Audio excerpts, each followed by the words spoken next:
બોટાદના ગઢડાના મેઘવડિયા ગામે જમીન પર થયેલા દબાણ હટાવવા બાબતે ગ્રામજનો મામલતદાર કચેરી ગઢડા ખાતે ધરણા પર બેઠા। છેલ્લા 17 વર્ષથી જમીન પર દબાણ દૂર કરવા અંગેની ગ્રામજનો દ્વારા રજૂઆત કરવામાં આવી રહી છે અને મામલતદાર દ્વારા જણાવવામાં આવ્યું છે કે તેઓ દ્વારા સ્થળ પર તપાસ કરવામાં આવશે અને જે લોકો દ્વારા ગેરકાયદેસર દબાણ કરવામાં આવ્યું છે તેની સામે કાયદેસરની કાર્યવાહી કરવામાં આવશે। આ નિર્ણય આવ્યા બાદ ગ્રામજનો તેમજ આમ આદમી પાર્ટીના કાર્યકર્તા દ્વારા ધરણા કાર્યક્રમ સમાપ્ત કરવામાં આવ્યો।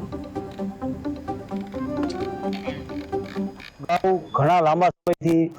12/7/2023 રોજ નિવાસી અધિક કલેક્ટરનો જે હુકમ હતો જે અનુસંધાને મામલતદાર કચેરીમાં ઘણા લાંબા સમયથી મેઘવડિયા ગામના ગ્રામજનો દ્વારા અરજીઓ આપવામાં આવી હતી, તેમ છતાં કોઈ આગળની કાર્યવાહી થતી નહોતી। જે અનુસંધાને શનિવારના રોજ મામલતદારશ્રીને રૂબરૂ મળી આમ આદમી પાર્ટીની ટીમ પણ સાથે રહેલ અને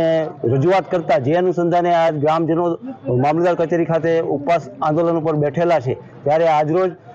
ગ્રામજનો સાથે મામલતદારશ્રી સાથે ચર્ચા વિચારણા કરતા જે કાર્યવાહી ઘણા લાંબા સમયથી અટકેલી હતી, ગેરકાયદેસર દબાણો અંગેની તપાસ અંગેની જે કાર્યવાહીનું આજે શાંતિપૂર્ણ નિરાકરણ આવેલ છે। અને અમે અહીંયા મામલતદારમાં ગઢડા આવ્યા હતા, તેમનો